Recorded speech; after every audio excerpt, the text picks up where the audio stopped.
Guys,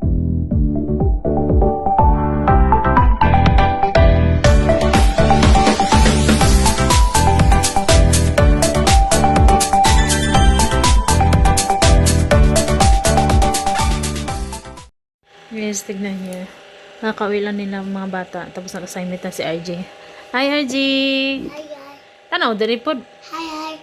Hi guys. Hi guys. Kamusta ang school? Okay, Rani, kamusta? Kamusta sila? Kamusta mo, guys? Kamusta guys? Tinatanong ko yan siya sa ano niya. Siguro pang 3 days na ngayon. 3 days or 2 days? Pang 3 days pasok niya sa school. So, yun nga guys. Dahil mas gusto niya doon talaga at hindi na daw siya naiyak doon kasama yung mga kuya niya. Kaya talagang sama na lang silang tatlo mag-school. Mommy. Ayun yung sulat kamay ni RJ. Wait lang. Ayan na. Ayan. Alam mo yung kakaano pa lang yan sa school, pero inanuhan na siya ng Nepali na ano na homework. Pero kaya niya naman kahit papano. Ayan na. Gayahin mo lang yan siya, guys. Hi guys, time check dito sa Nepal ay 17:32. 5:32 na ng hapon. Naligo ako sa ulan, guys. Natigil ako kasi yelo yung yung kasunod sa ulan. Tignan niyo, daming umuulan ng yelo dito sa Nepal. Grabe yung dami dun, oh. Ayun, ayaw ko lumabas kasi may kulog. Pag may kulog pa naman, bawal pa naman mag-cellphone. Dito lang naman ako sa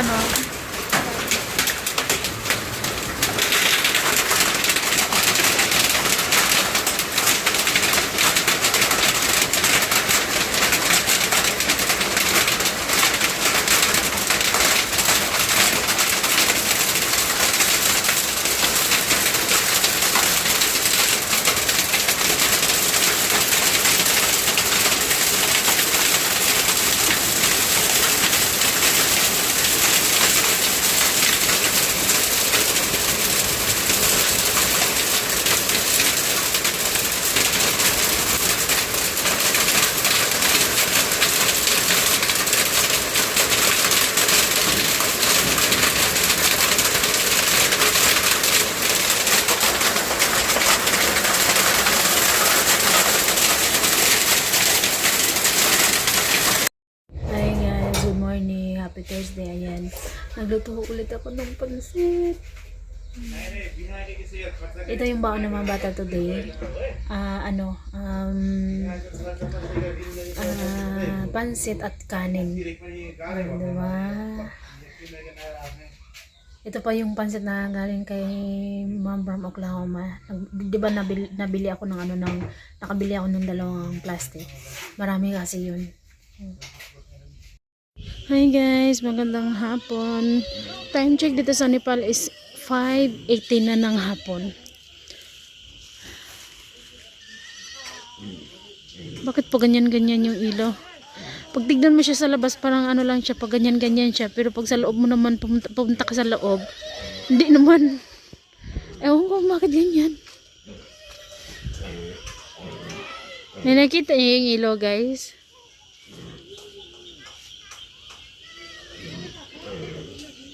Guys, paulan na naman tayo, day. Alas 5 pa lang. Tignan nyo yung mga ulap. Kahapon umulan ng yelo, ng ice. Ngayon naman, check na ko yung uulan at wala tayong kuryente tonight.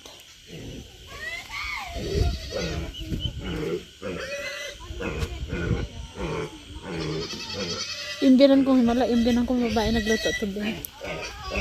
Tonight pang dinner. Pero yung yung ulam nila at saka kanin. Yung ulam naman namin ay ako na yung magluluto. Tingnan niyo naman ang mga pambato, guys. Oh, ayan oh.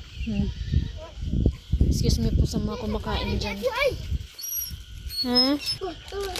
At saka guys, tignan nyo, ginawa na pala din nila dito. Yung natirang yero, talagang nilagay na nila dito sa taas. Ayun, yung pula na yero nakaputol. Kasi nag-ano na talaga ako kanina, guys. Dahil alam nyo yung tawag dito, yung bilang kong babae yung una nagawa nito. Kasi paglabas ko ng pintuan, ang daming mga dumi ng pato sa harap ng, dito sa harap mismo. Nag-ano talaga ako. Hindi, kanina umaga, kaninang tanghali. Kanina umaga, nag-ano na ako na yung mga pato bakit ba kasi pinapalabas. Although, ano bang purpose sa ginawa nilang kulungan, sabi ko. Para saan ba yung ginawa ninyong kulungan? Kasi yung manok sa loob naman nila nilalagay. Tapos yung pato, hinahayaan lang talaga nila dito dahil. Kaya sabi ko, na ano na, kanina tagahalip, bisa ako sa loob. Nagkulay ako nung ano nung pinto. Kasi yung isang pinto at saka din dalawang pinto, yung isang pinto hindi pa nakulayan yung sa harap. Tapos yung sa likod, dalawa yung hindi pa nakulayan. Papakita ko sa inyo mamaya, guys. So kanina paglabas ko, may tinignan lang ako dito sa labas. Ang dumi-dumi ng ano dito, ang daming dumi ng pato. Yan dyan. Nag-ano na talaga ako, sabi ng babae, sabi ko sa kanya na ano, yung pato, mga pato na yan ay lagi napunta dito. Na ano na ako. Pero hindi talaga yan sila nakikinig, guys. Tingnan nyo, laki yung ulan ng darating ngayon gabing to. Kasi kahit ngayon ang dami pa rin mga dumi ng ano, pato. Yan naman, kahit anong walis mo, kasi mahangin, talaga nalalaglag yung mga dahon-dahon. Kaya wala lang din.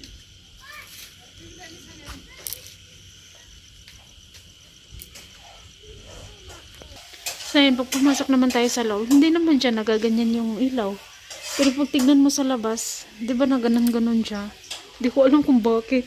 Yung dalawa nga bakal, hindi ko pa nakulayan ng puti. Yung doon naman ay okay naman na. Hindi ito lang. Hindi pa.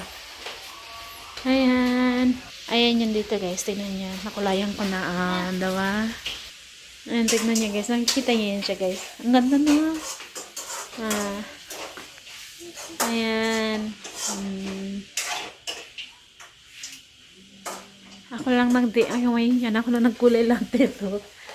Tapos, yung sa likod naman, ipakita ko sa inyo. Ayan. Gray naman dito yung sa likod. Ayan. Diba? Tapos yung ito, okay naman na. Although natapos naman na to dati pa. Ito naman ay dati ko pa nakulayan to.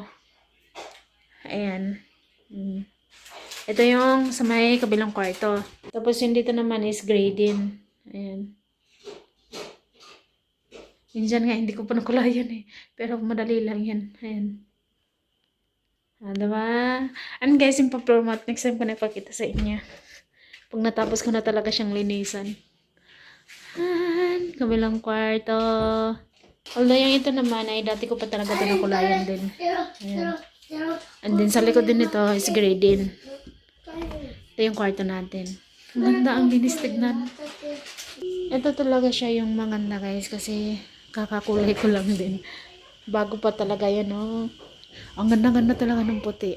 Malinis sa mata. Kasi ano man natin, guys, hindi ko talaga siya makagawa. Ganyan lang talaga yan siya. Kasi pag anuhin mo yan siya, guys, hanggang dito na nga yun, natanggal yung ano yun, oh.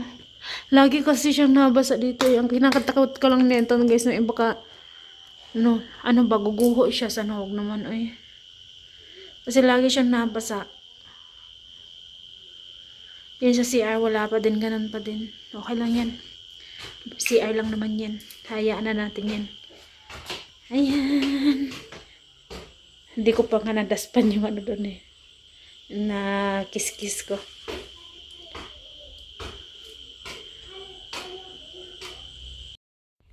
Hey guys, magandang tanghali. Time check dito sa Nepal is 12:24 na ng tanghali. Naglalaba ako dahil kakatapos ko lang maglaba, magsabon. Pero yung dalawang yan, mga medyas, at bedsheet, at saka yung jacket ko, andyan yan. Naghalo-halo na yan. Tapos yun doon yung mga short. Yun, nabanlawan ko na isang beses. Ito hindi. Nilagyan ko lang siya ng tubig.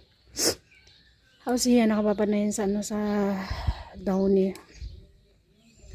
Tapos ito, babanlawan ko pa. Wala na kasing tubig, day. Ayaw na maglabas ng tubig.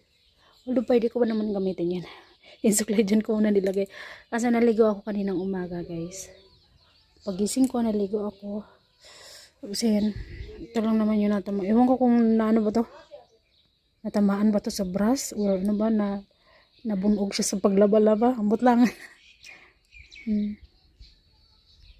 Ito yung medyo mahapdi dito na side. Tapos yun sa kabilang kamay ko naman, ayan yung sugat ng kailan yun to. Sen. Dami kong ano guys eh. Nalata dyan akong kamot sa paglaba-laba. Pero okay ra, kaya ra.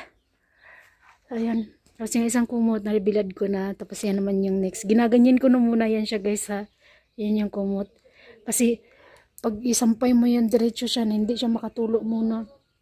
Mabigat. At saka ano tawag dito eh. Kung sa Bisaya pa mo bitay mo lawlaw ang pisi ba kay tungod sa kabugat niya. So kailangan ko muna siyang patuluin niya ng mas maigi. Hindi naman kagaya ng sais-sais yun is medyo magaan na yun. Tapos yung higaan din namin, binilag ko rin. Yung una namin, binilag ko din.